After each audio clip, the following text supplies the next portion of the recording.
Hi there, and welcome to another episode of African Business Stories.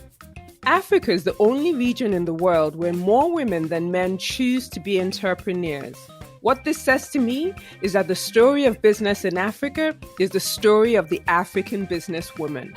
So we're on a journey of discovery to find these women and tell their stories. On the show, we will hear from female innovators and entrepreneurs building and running businesses in Africa. They will share the highs and lows of their entrepreneurial journey and lessons learned along the way. Some of these women you may know, and many you may not, but I assure you that all their stories are inspiring in their own right. My hope is that these stories will inspire you to reach for your dreams and leave a legacy for generations to come. It makes such a big difference to us if you can rate, review, and share our episodes. You can do this mainly on Apple Podcasts, and you can find us on all podcast platforms. If you're in Africa, Spotify is now available, so check us out there. And don't forget to rate, review, and share. On the show today, I chat with Saray Khumalo, mountaineer, explorer, and executive coach. She's the founder of Summits with a Purpose and the founder and host of the podcast Because It's There. We talk about how suffering personal loss caused her to lean into a life of service and impact. She set an audacious goal to summit the 7 highest peaks in the world. On May 16, 2019, which happens to be my birthday, she became the first Black African woman to summit Mount Everest. She has gone on to achieve the same feat as the first Black African woman to reach the South Pole. She shares lessons from the journey, which are applicable both in life and business. Let's get into it. Hi, Sarah. Welcome to African Business Stories. Thank you. Thank you for having me on your platform. I really do appreciate it. It's a good evening on my side, and I'm super excited to be joining you on your platform. Same here. You have quite an interesting heritage, and I wanted you to talk to us a little bit about that because in researching you, I know you're South African, but I think you were born in Zambia, and there might be some Rwandan heritage in there as well. So talk to us a bit about your heritage. So my mother is from Rwanda. My grandparents were missionaries, left Rwanda in early 50s to do the missionary work in the DRC. My mother went to school in Zambia because in the DRC they used to go to school on Saturdays, and I'm a Seventh-day Adventist, and the Saturday is a rest day. So my grandfather sent all his kids to an Adventist school in Zambia, and there my mother obviously had us. But having said that, although I was born in Zambia, I started my primary school in the DRC, which was Zaire at the time. So I was raised by my grandparents initially until I was 13. I thought they were my parents. I called Mama and Papa. And then I realized the auntie that used to visit me is actually my mother. So I really was raised as a Rwandese, and I realized that actually I was Zambian, born in Zambia, and my father was Zambian. I moved to South Africa, got married here for 22 years, and I naturalized. I changed nationality, and I'm here, and my kids are both South African. That's fantastic. So how old were you when you moved to South Africa? I moved to South Africa after my first degree, actually. I moved to South Africa in 1999. Yeah. So in terms of your childhood, what would you say are some of your fondest childhood memories? Wow.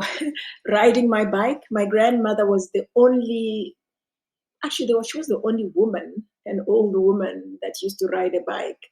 And they bought me a smaller bike for kids. And then that I remember very well. When we stayed in Kipushi behind our house, we had a small little hill. I pretty much used to play by myself if I wasn't playing with the boys. So I used to go up that hill and sit up and really just to look around.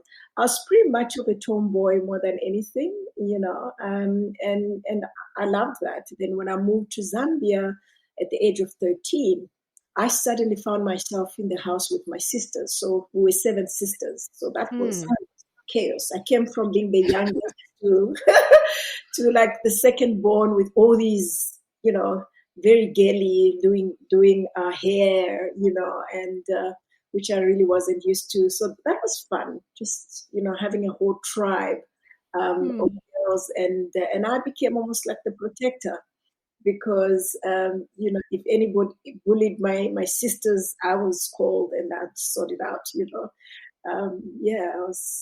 I think I loved that, the unity, the camaraderie, and my mother just telling us how we can be anything,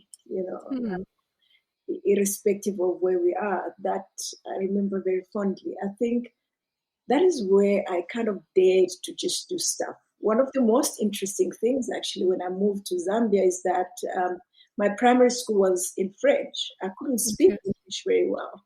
So what I did well in school was sciences and maths. The rest, I was struggling. So I took a year where I just did English before I converted. So that also forced me not to have very many girls that were friends because I was struggling to communicate. But I could play ball with the boys, I could just, that worked for me. And I watched a lot of cartoons. We only had cartoons for 1 hour. Loved doing that. And that was also part of me trying to learn English. The other thing that if I go back to my years in the DRC, my grandmother used to have these fields.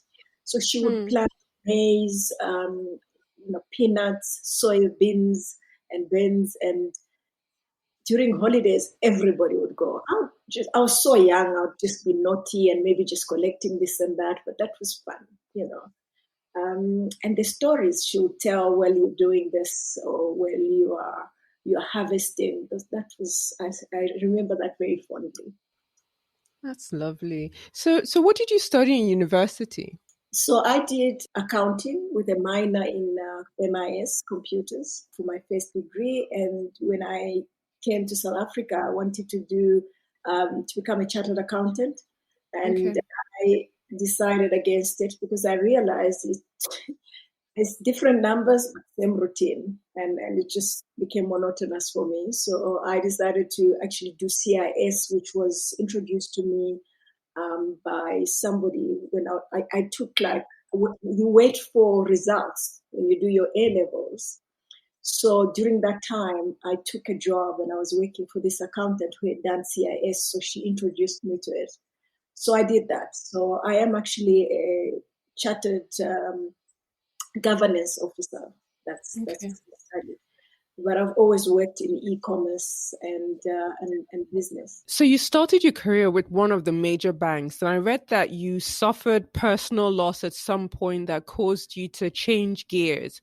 Can you talk to us a little bit about that experience and what it did for you? Absolutely. So I was working for one of the big banks here.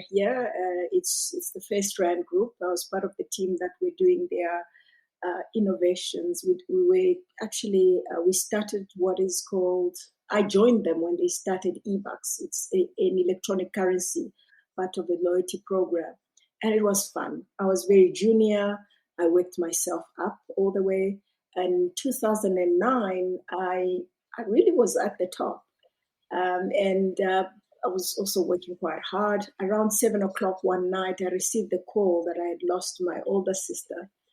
And I just remember I was in the office.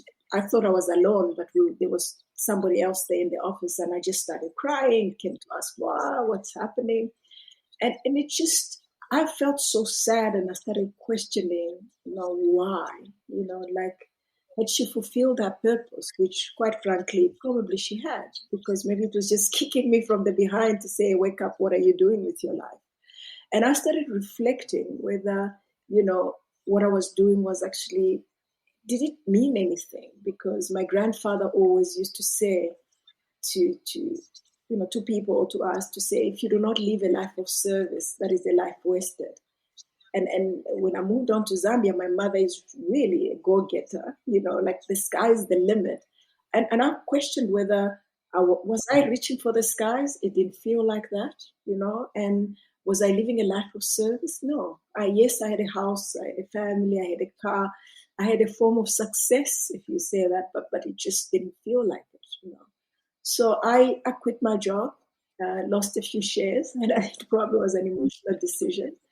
And I went to work in the post office, part of the government, and we were going to help people that were previously unbanked to bank. And we were hoping that the post office would be able to do that profitably.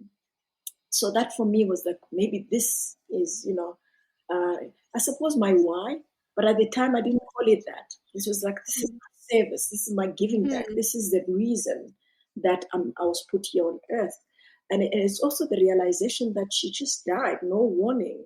So what if mine is tomorrow? What am I doing with today? It was just a very difficult time that I started reflecting. I struggled with it for quite a while, actually. So this was 2009.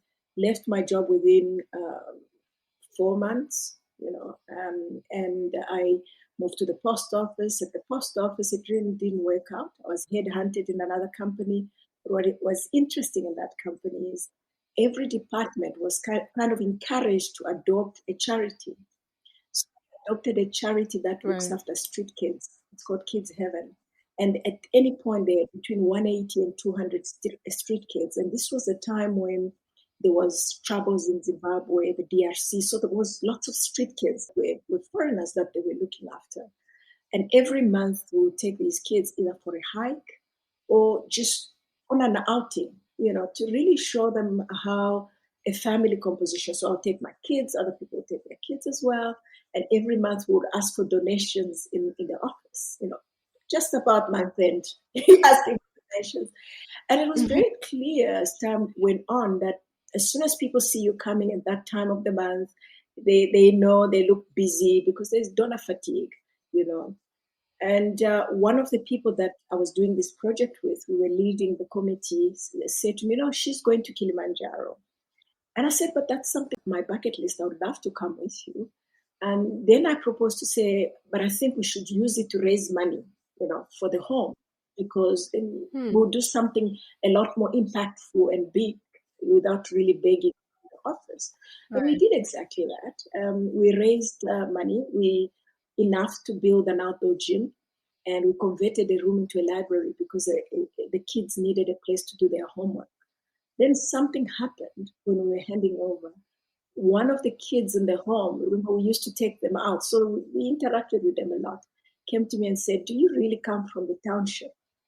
You know, which is like, do you come from the ghetto? I actually thought it was a joke until I realized she was serious. She just said, no, because the guys that come from Europe as exchange students, they live here. When they go, they do things like this for us. And I just realized that, you know, I saw myself in her growing up and watching all those cartoons and thinking they are epic, but they don't look like me. You know, they're flying around. Nobody around me flies, so I can't be a superhero. That's exactly what it was. It was a sense of self-disbelief, you know, and it bothered me because I'm a mother of two boys, and I wondered how much I was doing to show them that help comes from within before they looked elsewhere. You know, so I reflected on what I had done with Kili and made a decision that I was going to summit the 7 highest peaks on the 7 continents around the world, but use it to raise money for education. And that was a turning point, and I haven't looked back since. You know, I've raised over 2.6 million rands, built about 10 libraries, and I'm still going. Wow, that's such an amazing story. So would you say that that's when you discovered your why you do Yeah, this? absolutely, because it just felt good. You know, like I said at the time, I didn't know what it was. Probably I called it the purpose, but it just felt good. And knowing why I was doing it made it easy for me to go back and back again, even when things looked tough. Even when everybody around me just thought she's now going crazy, you know. I just understood. I knew why I was doing it. You know, you go on to Everest, it doesn't work out, you come back, you build a library for about 5,000 children to benefit from. And it's not just that year, it's the year after, because the books are going to be there. And the fact that if you give them education, they are more likely than not going to educate their children. So it's from one generation to another. That's just satisfying. That's so inspiring. So let's talk about Everest. I mean, you've done some incredible things, but the summiting of Everest is it's somewhat pivotal. So I want to talk about that a little. I mean, you are the first Black African woman to summit Everest. So congratulations for achieving that and showing us what's possible. But I want to talk about the journey to Everest because I know it took you about 4 to 5 years to do it. Was there any time where you felt, I'm not going to try this again? Maybe this is not for everyone. You can't win everything. So I'll just stop here. Did you ever feel that way during, in that 4 5 year period? Absolutely, especially 2017 when I was left for dead. I remember waking up there and looking at Everest so close and yet so far. And I wondered if all those people that said I couldn't, I didn't belong on the mountain, I wasn't the right kind of person that they sponsor, if they were right. And for me, you know, Akego, it was the lowest point in my journey when you sit and wonder if the naysayers are right, when you stop believing.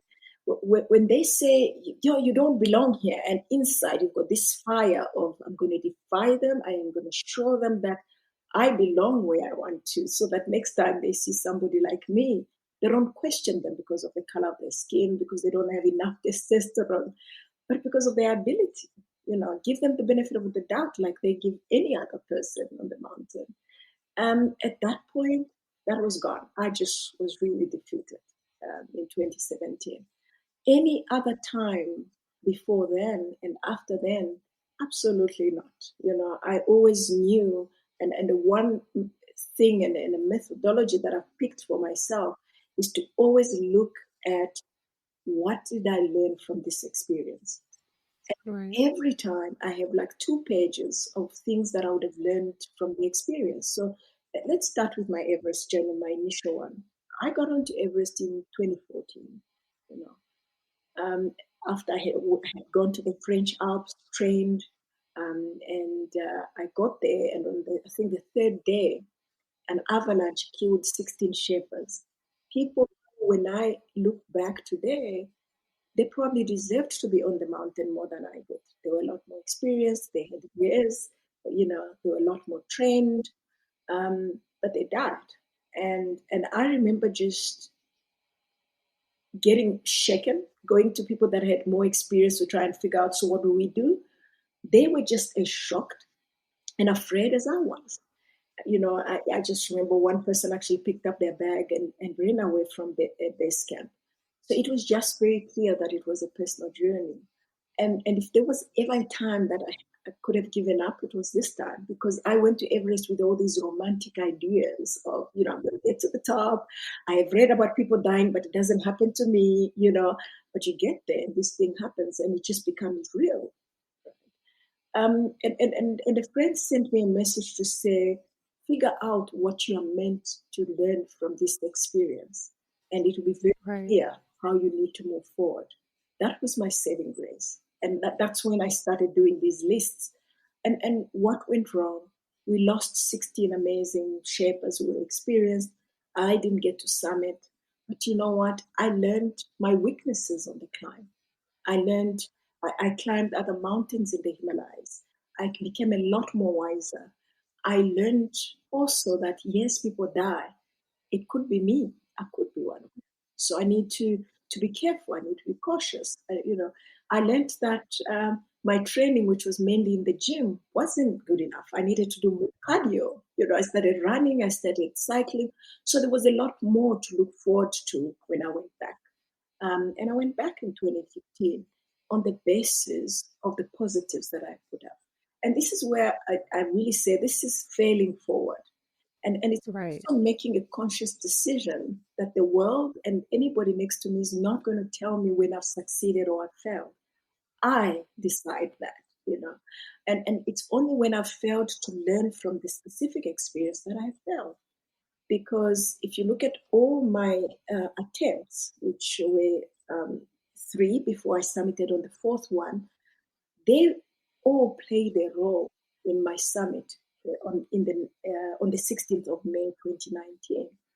So I went back in 2015, and 2015 there was a huge earthquake in Nepal that killed, I think they say, about 9,000 people in Nepal. We lost about 22 people at Everest Base Camp, and again, the mountain was closed. Um, that didn't scare me as the first time. It was scary because we were walking up from Camp 1 to Camp 2, and suddenly the glacier beneath us started shaking. You know, Oh, wow. you just don't think that, but it happened last year. We can't have the same thing, you know. And at the time, there was no avalanche that we could see. It was just shaking. So both my shepherd and I were shocked. And he put his carabiner onto mine and he says, we are jumping. And he was like really confident. And after, they say it's less than 2 minutes, but it really felt like 5 minutes. Everything was quiet. He starts removing the carabiner. He says, we're all right. But that earthquake shook all the mountains around us and they started avalanching towards us. That was the most scary.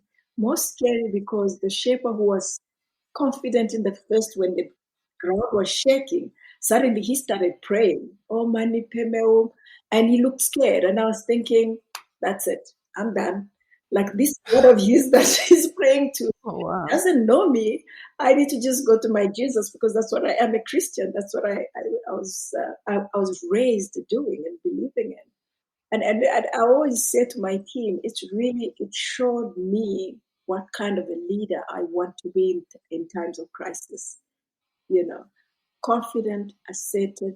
When he was confident and assertive and saying we jump over a crevasse, that was crazy. We would have died. But because he was confident and he looked like he knew what he was doing, I was going to jump with him. But when he started praying and looking scared, when I didn't understand, if he was saying we're going to the left, I was like, Jesus, we're going to the right. It's time for us to, get up, whether it's his parents, his leaders in an organization or in business, to be assertive, especially at a time like this when COVID is shaking the whole world. And if Hmm. we make a decision that is not a correct decision, fell forward, get up and move quickly. It's better than not trying or not showing leadership and scattering the team because you achieve absolutely nothing. That's incredible. I'm still thinking about this why. I think about the extreme nature of the path you've chosen in order to support other people and wonder if one's why evolves over time, because I read that you actually had an accident before your fourth attempt and you were like in a coma for 3 weeks or something like that. How strong does one's why have to be to face death and then get up and continue? I'm really amazed by that. I actually had an accident in 2016. That's 2016. 2016 before my third expedition. For Okay. me, that's again goes back to we don't have control over when our time will end, right? People say, oh, the mountains are dangerous. But what almost killed me, landed me in a coma for 3 weeks, was a bicycle that I was I was riding, right here back home. So whether we lock ourselves in our rooms, when our time is up, it's up. What is important is what are we doing with today? What am I? Right. Is this a learning moment? Am I creating the impact that I want to see today? Because tomorrow is not guaranteed. The extreme nature of what I've chosen is something that I would have done whether I was using it to raise awareness about education and its importance or raising money for education or not. Many people climb Everest and take a selfie, and that's it. I could choose to do that, especially because Mm. most of my expeditions I funded myself, right? Um, and the reason I'm saying that is because now that we are in lockdown, a friend of mine and I still went and challenged a Guinness World Record and did spinning for 8 hours and raised money for education because that doesn't change. But I've used what I love doing, what I could have done whether I'm raising money or not, to make that difference. The nice thing about it, about Everest and the climbs, is that it's given me a voice to create a bigger impact. If all I was Mm. doing was walking from my house to the next town and back, I wouldn't have been able to create the impact that I have. So it's me just saying I'll do this anyway. How can I use it, to make a difference? I am an accountant. How can I use that skill to make a difference, to leave my world just a little bit better than I found it? And the reality is, education is for me, maybe yours is something else. And there's Mm. a talk that I did that says a gift to the next generation. I am here, and we have 50% of women in parliament. I'm daring to step on top of the world because in a South African context, some women stood up and said enough is enough. They walked to Pretoria, and hence we have the freedom that we have. What is my kids, your kids, our grandkids going to say about us, our generation? What are we doing so that they can actually use that as a stepping stone to, to their success? And if you look at it, how relevant and real that is today, the world is continuously becoming a global village, especially with COVID. Mm. And as it becomes a global village, it will be unacceptable if this African in this global village continues to be a second class citizen. And you and I can stop that. And Right. we have to stop that by stepping on top of the world. We have to stop that by creating representation in all fields so that those that are coming behind me don't say, can they do Everest? Can they not? They'll say it's been done. How can you do it faster? We Yes. not take 4 times to summit it, but first time because I dared to do it, and for me, it's such a blessing. That's awesome. Talking about children, you said earlier that you have two boys, and in listening to a lot of your interviews, I mean, people ask how you felt, summiting and what it did for you. And I wonder what it did for your children. We're here talking about creating representation for the next generation. So in your home, what did this do for your two boys? So they are obviously very proud. One of the things I must say, the first time I went to Everest, they were like, "Yeah, bye, mom."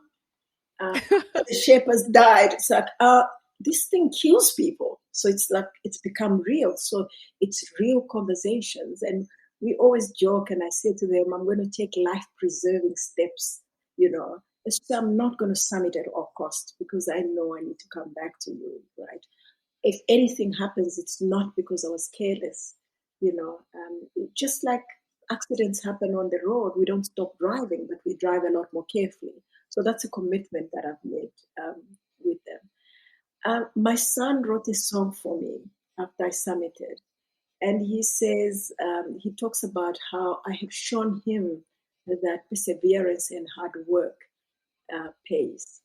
Some people may think I'm an overnight hero. They don't know Hmm. how much work I've done. That made me cry because Hmm. it said a lot of what I had been saying to him, thinking it's going here and coming out there, you know. And I suppose I don't have to do something that extreme for him to pick up on that. The other thing that is a bit of a challenge for me is that the younger one absolutely loves soccer. It's him saying now, I feel like I'm blackmailed sometimes, but mom, that is my passion. That is my climbing. So now I have to support. Do I support that and not support school, or do I support the two? So we've come up with a deal. I still work. I have a corporate job. I have my my own business, and I climb. So he needs to give Right. everything that he's doing the same amount of focus, and that's worked brilliantly, And the other thing is, through my work, it's created a bit of a social consciousness, which my grandparents passed on to me. Especially when I started supporting kids here in the home that I mentioned to you, I used to take them. And when I would say Hmm. eat, because there are kids that do not have food, it wasn't a myth. They knew of kids that were street kids that didn't have food. And that I'm hoping has changed something in them, not just temporarily, but permanently. And I'm hoping it's making them better global citizens. That's amazing. You talk about this whole thing about extraordinary and ordinary, and I wanted you to break it down a little bit for us. That's actually interesting. When I started climbing, as I had on my website, I said, I'm just an ordinary African woman trying to reach extraordinary heights. And I've subsequently changed that. I believe that we are all uniquely extraordinary, and being ordinary is a choice. That's Hmm. a change in mindset. Because growing up, it's like they are the superheroes. We don't do that. People like us don't do that. No, I don't believe that God makes mistakes. He put us here at this time for a specific reason because He knows we are perfect for it. We're the ones that stop ourselves. And many times it's because we think they're doing it better. Let me do it like them. No, they are uniquely extraordinary. They've got their own role. Find your role and shine because you are meant to shine. We are all uniquely extraordinary. And let's not choose to be ordinary. I like that we're all uniquely extraordinary and we are the ones who choose. You can choose to be ordinary or you can choose to live out your unique, extraordinary self. Absolutely. Live your extraordinary self. Be yourself Yeah. because you are extraordinary. And it puts less pressure, at least on me, because I'm not competing with anyone. I rock up on Everest. I trained on my own. I am unique. I'm running my own race because I know that I belong there. That's awesome. So you went on, it didn't stop at Everest. You've actually done five of the seven summits, right? So I've done 4 of the 7 summits and 1 pole. So I'm Okay. trying to do 7 summits and 2 poles. So I've done Wow. 5 of those and 4 mountains and 1 pole. So I started with Kilimanjaro. I did Mount Everest, which is the highest in Europe. I did Aconcagua, which is the highest in South America, and I did Everest. And in December, just before COVID hit, I did the South Pole. What is interesting is the previous ones, I was doing them slowly because mostly I was funding myself. But after I summited Everest, I became a paid athlete. So I've partnered with Momentum and they are funding the rest of my expeditions. So hoping COVID, opens the world up and we are all safe to fly elsewhere and climb. I'm looking forward to that. Just talking about being a paid athlete. What does that mean and how is that different? Are you training different? Is your approach any different? What does that mean for you now, being a paid athlete? So I'm afraid I still have a job. So the only thing is my expeditions are paid for, and expeditions are not necessarily cheap. So my sponsor pays for the expeditions. I worry about my training. I worry about my day to day and so forth. That I still worry about, but I don't have to worry about. I need to go to Everest because the sponsorship that I've gotten is for the Explorer Grand Slam, climbing the 7 highest peaks around the world, going to the North Pole and the South Pole, as I explained previously, and they covered all that. So I'm able to pay that. Before you got the sponsorship, you were raising money yourself to go on these climbs and expeditions. So, if you can just talk us through a little bit about how you raised the money or secured the funds to actually, do these climbs. Yeah. So a lot of the climbs I was saving myself. I was also, I had to sacrifice, like I'm not going to change my car every 3 years or 2 years. I had to forego some holidays. I had to make certain sacrifices because it was important to me. Like I said, I was going to climb whether I raised the money or not. Then I would use this for companies that would help me build the libraries. I would sell them the idea that I'll take your branding and your flag to the top of the world or to the top of this mountain. In exchange, please help me build the library. And they will donate the money to the library, towards the library, I beg your pardon. I would also talk to them about any interviews that I would do either on TV or on radio. I'll be able to mention their name. Remember, if they were to advertise on TV, they would pay so much money for that Yeah. advertising space. So I had to be innovative. I had to sell them to say, I'll be on TV, be talking about climbing because journalists are interested in that. But if I mention your name, you donate money towards the cause. And that's how I was able to build the libraries, because then companies would donate the money to the charity. The charity would give them a Section 18A certificate to say you've donated, because none of the money comes to me personally, it goes to the charities. The charity gives them the money, which is tax deductible, and the children win. Congratulations on that. So what was the South Pole It like? wasn't easy. It wasn't what I expected. I went there with the mentality, I've just done Everest. How tough can this be? And I always say to people, it was not Everest, it was Neverest. Because it was a lot more windy. There is no place to hide because it's like just open, right? I think it was about minus 42, minus 50 with the winds. And it's skiing for 1 hour. You stop for 10 minutes. On the 11th minute, with military precision, you go. And you do that for the whole day. Wow. The other thing that was interesting, which was during the season, it's like it doesn't go dark. So the sun just goes around 24 hours. Exciting. I remember getting excited the first few days because I just thought, oh my God, my grandmother always used to say that there will be no night there. After the third day, you're like, no, no, no, no, no. I need my curtains. I need darkness, because this is just too much. Because you wake up at 2 o'clock in the night and the sun is in your face. It's just it was hectic.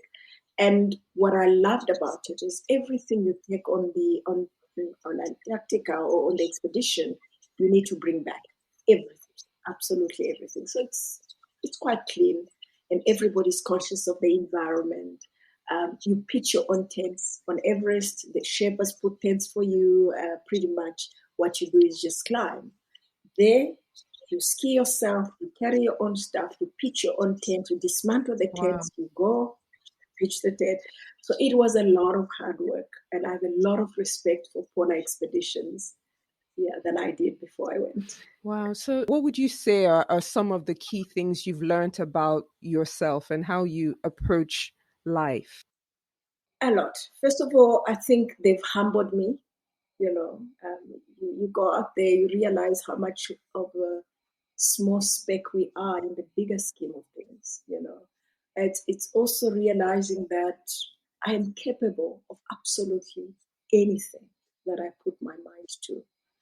But more importantly, that proverb, the African proverb that says, if you want to go fast, go alone, but if you want to go further, go together. It's really the spirit of Ubuntu, the importance of partnerships, but the right partnerships. Uh, that goes without saying. You get Sherpas that take you all the way up to base camp. That's enough. You say thank you. That's not to say they haven't contributed. They have. Those are maybe not the people you need to get onto your summit. You need different gear, you need different shapers, you need to up your game, but you need partnerships. I think we all want to be part of an A team. Hmm. It's important to be an A team player because the team is not made up from nowhere. So I've learned discipline. I've learned to bring my A game, and I've learned to walk away from partnerships that don't work for me. Hmm. Hmm. That's interesting. So, talk to us a bit about some of these projects because you've raised an incredible amount of money Yeah, 2.6. That's incredible. Congratulations to you and your team. So, talk to us about some of the projects that this money has gone to over the years. I've supported charities that have to do with education. And I started a group on Facebook called Summits with a Purpose, just to say summits with a purpose. Although that's my NGO, I don't collect money. I raise money for the Mandela Libraries Project because I'm a Mandela Libraries ambassador. And I've promised to build 5 libraries for this project, and I have done so. And I now am building digital libraries with iSchool Africa. So iSchool Africa is the CSI arm of Apple in South Africa, the iStore. And what we do is we go to schools in townships and villages, and we put in these digital libraries. We train the teachers. We make sure that they are digitally literate to be able to manage the library for the kids. And they are supported beyond me being there, just like the Mandela libraries. For as long as the school can prove that they have not sold the school, they will get at least 5 years supply of books. So I like these projects because they're sustainable. They're not just dependent on me. And we also work with the government. We say, this is a government school. We are doing this, but we want your support so that we make sure that they are looked after beyond us just putting them in there. iSchool Africa manages the library on an ongoing basis. They update the apps on the iPads that we donate to the school, and they make sure that they track them. So they don't track what the kids are using on the iPad, but they do track to make sure that they are where they should be. Other thing that is nice is they put age appropriate material onto the iPads. So some of the libraries that we did in December were to kids that are in primary school. So it's how to count, how to spell, stuff like that, and some of the pictures that I'm comfortable to share with you, it's just amazing. You see some of these kids, I haven't used an iPad, but within minutes, it's just user friendly. Yeah, especially the girls showing the boys how it's done. It's like, okay, but it's just being able to do that. It has really changed my life. It's more satisfying than anything that I've done that I've been paid for, and I'm hoping that it changes their lives in a way, and they too are able to do the same for other people. Absolutely, because for me, education is the one thing that my parents invested in me. That's been able to take me to places, allowed me to speak to you, allowed me to dare to dream about Everest. And I would like the same for them, so that they can believe in themselves and we can change the narrative for the next generation. Yeah. Thank you so much for the work that you do. So what's next for you? Well, so for now, I'm waiting for, the lockdown to be lifted.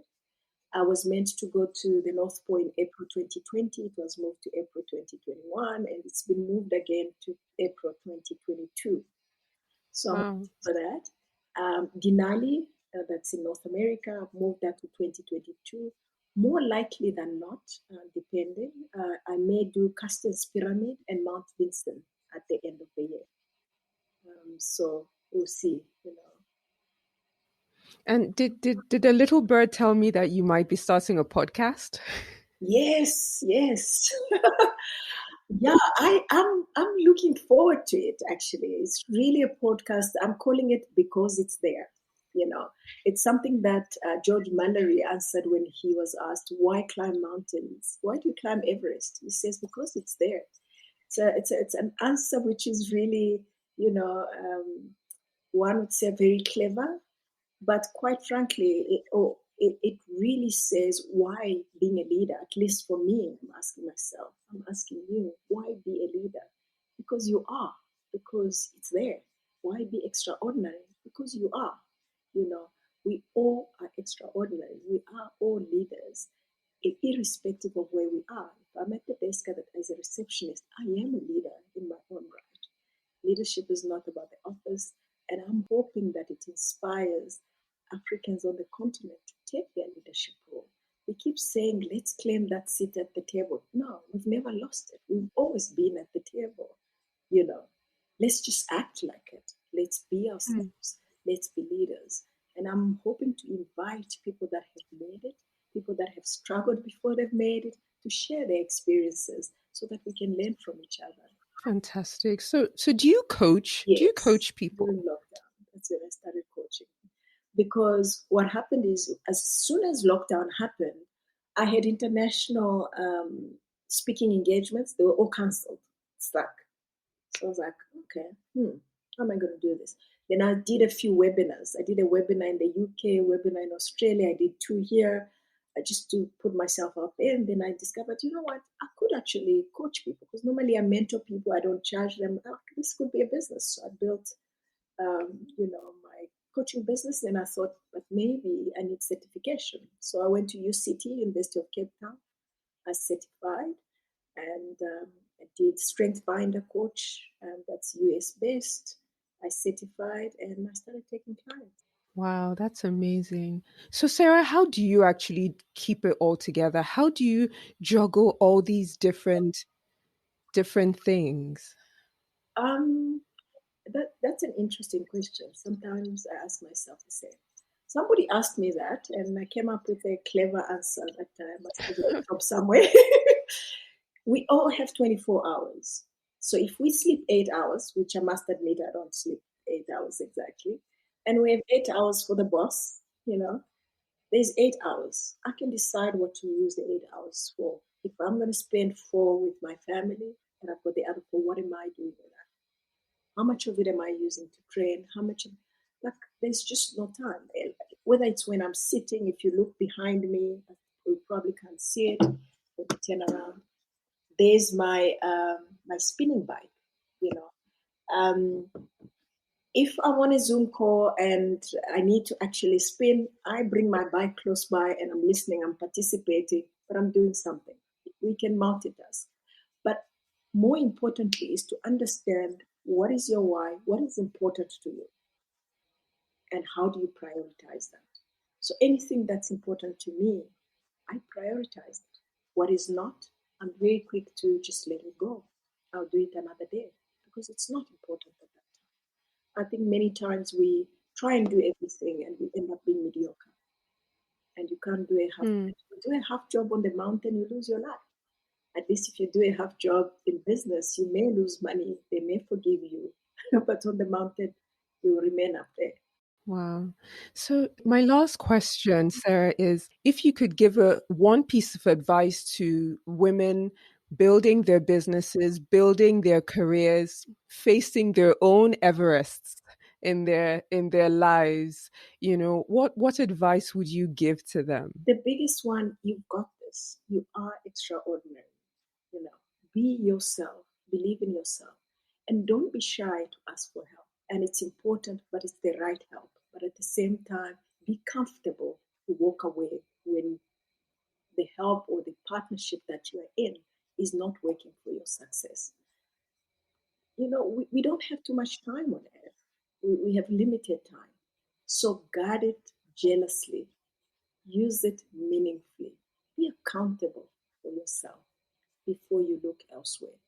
I know people say, but you're a mother. Why are you doing this? And most of those people will never ask a man to say, why are you on Everest, but you are a father? We are equal. We're here to create the same impact. If you look at how amazing a job women leaders have done during COVID, it just says to us that your hand must be up. Be the leader that you need to be because the world is missing out on you. And I think keep stepping. If you fail, that's okay. Fail forward and learn from everything because success is yours. It's waiting on the other side. Thank you so much. Thank you so much, Sarah. Thank you so much for having me. This was fun. Thank you so much for listening. If you're not already subscribed, please do so on Apple, Spotify, or wherever you get your podcast. And don't forget to leave us a review so we know how we're doing. I'm Akego Okoye, and you have been listening to African Business Stories.